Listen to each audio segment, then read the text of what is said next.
Hello, everyone. My name's Erica, and I'll tell you a story about how I became a victim of beauty and just an insane desire to preserve my uniqueness. I almost succeeded until the idea became too obsessive. I'll show you how sometimes the brain switches off at some point and stops reacting adequately and perceiving reality, with some terrible consequences. I've always been beautiful, which made me very popular. At some point, my popularity grew too quickly. I used to come to my sister Nellie's art exhibitions often. She was very talented, but when I went to her events, people looked at me instead of her work, and everyone spoke in one voice about how stunning I looked and that nothing compared to me. Of course, it's always nice to hear, and then the idea came to my sister to draw me in different poses during lunch or watching TV shows. That exhibition quickly spread. People bought my paintings for a lot of money. Poems and songs were written about my beauty. It was at that exhibition that I met a journalist who interviewed me, and afterwards, I was invited to a modeling agency. I was earning well. Life was like a fairy tale. Our parents were proud of their daughters, but I knew that my father was most proud of me. My career was growing, and I was becoming more popular. I was then invited to the opening of a chic restaurant to greet VIP guests, of course, for a decent fee.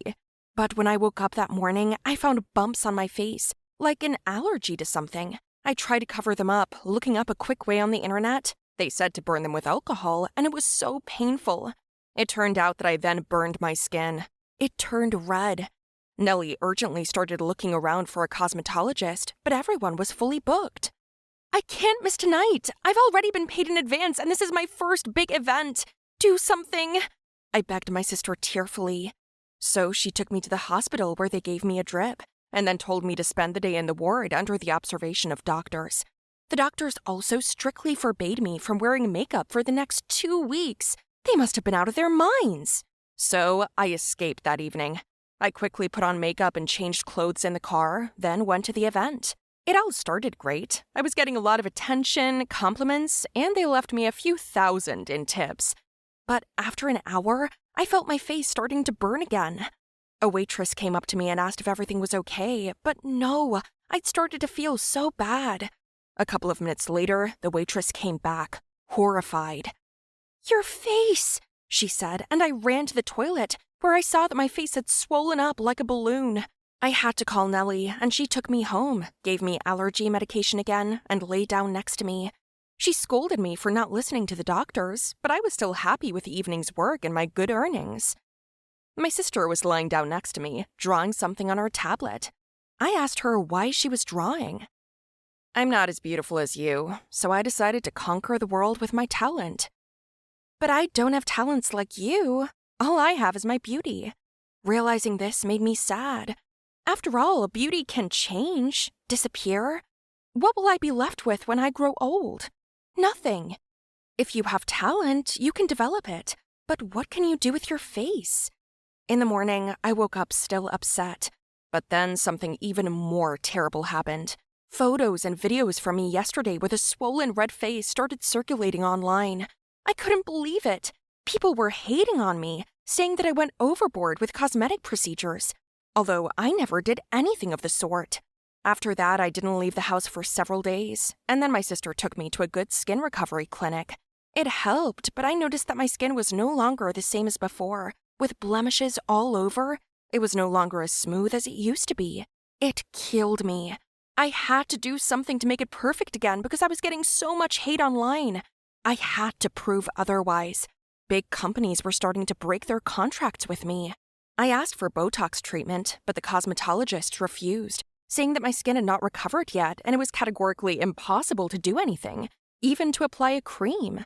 Feeling upset, I went to my sister's gallery to just sit there and see how they were doing repairs. A man, interestingly, mixed gray liquid with water and laid out clumps on the floor, leveling it. It becomes so perfectly flat. Of course, it's cement. Now it will solidify and be perfectly flat for many years to come. Years? Well, yes, it's that strong. They use it in the construction of whole buildings. Then a crazy idea struck me. What if I injected into my face? I stole a little while he wasn't looking and ran home. I diluted it and did the injection. It was painful and unpleasant, but I was sure that the next day I'd wake up as a beauty with marble skin. I woke up, went to the bathroom, and screamed at the top of my lungs. It was horrifying, a soul-chilling scream. It was the scream of pain. Instead of my face, I saw a mutant in the mirror, an orc with a huge nose, swollen eyes, a face that couldn't be touched because everything hurt and burned. My skin was covered with bumps, even more lumpy than it was. It seemed like I'd been burned in a fire. Also, I lost sight in one eye. I had to have surgery to try to restore my skin, but the process was irreversible. Of course, this was reported in the press, and my photos spread across social networks. I still lost contracts, fans, and my life as a whole. My fanaticism, which was supposed to serve me for good, brought me to this state. In 2 years, I had lost everything. Now I don't leave the house, but I do plan to write a book about my life before and after. What do you say? Would you do something like this? Hello everyone, my name is Hannah, and I will tell you about my most beautiful voice in school, and that having talent is not always the same as being happy. My father toured with solo concerts all over the country almost all year round.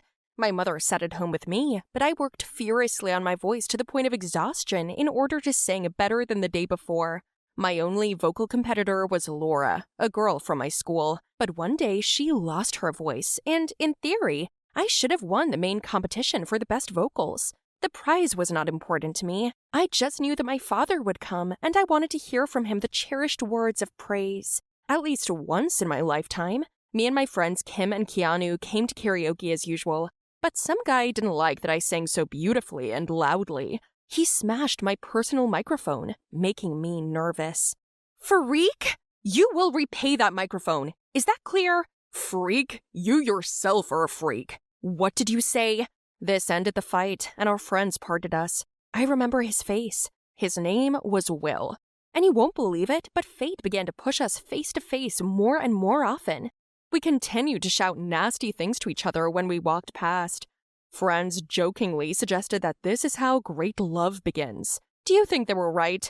If yes, then put pluses in the comments. So the concert was approaching. I went to a rehearsal in a half-empty area, sat right on the ground, and began to sing.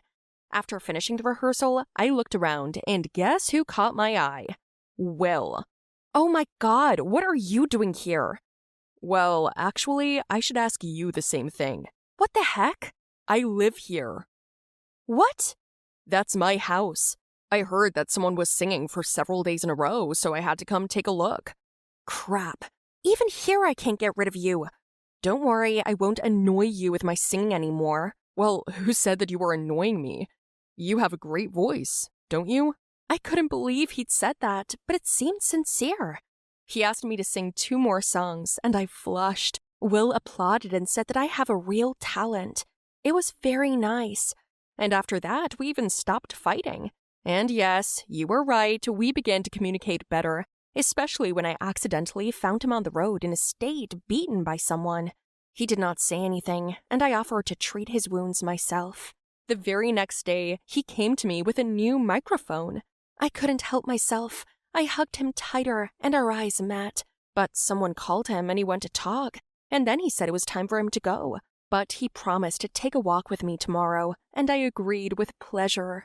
Friend, have you forgotten about the competition? It's the day after tomorrow. Yes, but maybe you'd rather rehearse? I'll be fine. Look, I've been working and working for this all my life. Can't I have one nice evening?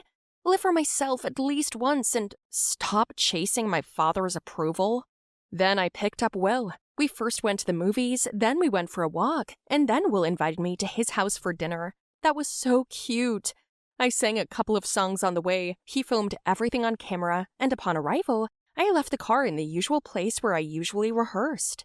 Some kind of grandma passed by. Will greeted her and she said displeased, "Pfft, oh, it would be better if he took his girls to other places. First one, then the other. I can't sleep with all their singing." Who was she talking about? Was there someone else singing besides me? Oh no, it's nothing. She's just crazy. Stupid grandma. We had a delicious dinner, then Will played a slow track on his phone and invited me to dance. After a while, I noticed that every step I took was getting harder, and my body wasn't obeying. Then my head suddenly started spinning. Hannah, what's wrong with you? Is everything okay? Hannah, is everything fine? Hannah! His voice mingled in my head with Laura's. Suddenly, I found myself on stage, where, standing with a microphone in my hands, I realized I couldn't sing, like a fish on land. I opened my mouth, but there was no voice. In the middle of the empty hall sat the only spectator, my father, looking at me sternly. He then turned around and left. "No, father!" I screamed, and only then did I realize it was a dream. Oh, thank God it's a dream. Just a dream. But where am I? With fear, I discovered that it was already morning, and I didn't understand where I was. Only after a couple of minutes did I remember that I was at Will's house, but he was nowhere to be found. Just like my car. Crap! The competition! How much time do I have? Where's my phone? I hitchhiked to school, where I was horrified to see my father already leaving. Mom was standing there in tears and yelling at me. "Where have you been? You're late!" Among the crowd, I looked for Will. I didn't even care that my dad had gone home. And you know what? Will stood on the street in an embrace with Laura. They looked at me and smiled. At that moment, my insides ached so much from pain that I wrapped my hand around the area of my heart. Sharp, penetrating pain. It was all just a ruse, a well-thought-out plan for me to fall in love and make it work with her boyfriend, Will. About 2 months have passed since that day, and only now have I found the courage to tell the story. Please support me with likes. I don't plan to give up, and a plot of revenge is ripening in my head. Tell me, guys, did you like my story? Write your opinion about it in the comments under the video. Don't forget to like it, share the video with your friends, and subscribe to the channel.